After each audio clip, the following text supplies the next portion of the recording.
Bonjour, je m'appelle Igor Bessin. Je suis donc le gérant de l'entreprise Caraïbes Dock Service. L'entreprise, c'est un chantier naval spécialisé dans la réparation et la maintenance navale. On fait essentiellement l'antifouling, le carénage, on poliche des bateaux, on change les passe-coques et puis toutes les réparations sur les bateaux nécessaires. On est 5 dans l'équipe. Il y a 4 ouvriers et moi le gérant. Chacun a un peu sa spécialité. Le plus ancien, lui, spécialisé dans le polish, il fait des beaux bateaux dans lesquels on se reflète son image. Il fait aussi les petites réparations de gel-coat. Ensuite, on a Lévi, donc lui qui a une expérience de dingue. Lui, il fait les réparations qui sont plus structurelles. Donc là, il faut que ça soit du costaud, comme les quillons ou la coque elle-même. Blada, lui, le plongeur, et aussi mécano qui change les joints spi des bateaux sur les sail drive. Et puis Brian, le petit jeune, le petit nouveau, qui lui apprend et manipule le dock souvent. Et bon, après évidemment, on sait tous faire du carénage, c'est-à-dire nettoyer un bateau et passer l'antifouling. Ça, c'est le cœur des métiers. Une journée type, ça commence déjà toujours par le briefing avec les équipes, de leur dire qu'est-ce qu'on fait aujourd'hui, le programme de la journée.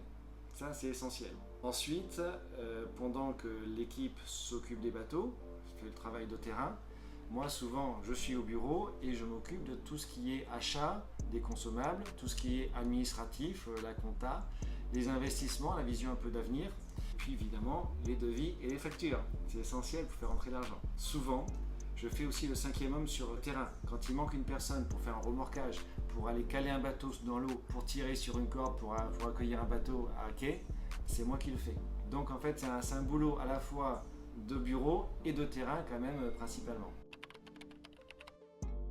Alors, le métier évolue sur plusieurs points. D'abord, sur l'environnement, les antifouling évoluent. Donc il faut effectivement, en tant que chantier naval qui applique l'antifouling, s'adapter aux nouveaux antifouling, à leur type d'application. Après, d'un point de vue plus technique, je constate aussi que les bateaux sont de plus en plus gros, de plus en plus grands. Donc, à l'entreprise, à moi aussi de gérer les investissements pour faire en sorte de pouvoir accueillir des bateaux de plus en plus grands. Donc ça, c'est en cours. Je ne peux pas non plus ne pas parler de la mise en place de la filière de dépollution des bateaux en fin de cycle. Un peu comme quand vous avez une voiture, vous la mettez à la casse. Quand vous avez un bateau, vous voulez vous en débarrasser parce qu'il ne vaut plus rien. On n'a pas cette filière-là en Guadeloupe. Donc, il faut la développer. J'essaie d'être acteur de cette filière-là, mais c'est en cours. À mon avis, la meilleure solution pour avoir un emploi, c'est d'être auto-entrepreneur et de se lancer tout seul. Pour ma part, j'ai plein d'idées de petits travaux, quel que soit son niveau d'études. Mais par contre, il faut juste de l'énergie et être prêt vraiment à monter sa petite entreprise et partir tout seul. Il n'y a pas besoin forcément de beaucoup de moyens au début. Faut pas croire. J'ai choisi ce métier parce que je suis sorti à l'école. J'ai voulu travailler dans la maintenance nautique. J'ai eu mon CAP. Ensuite, j'ai fait un stage ici. Ça s'est bien passé.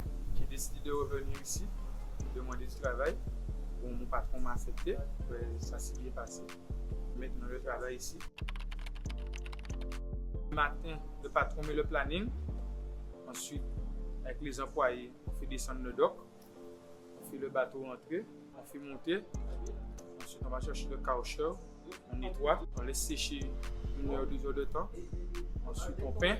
Et on fait les embases, les vidanges d'huile, les réparations de la résine. Ce qui a fait selon le planning, ce qui a été demandé.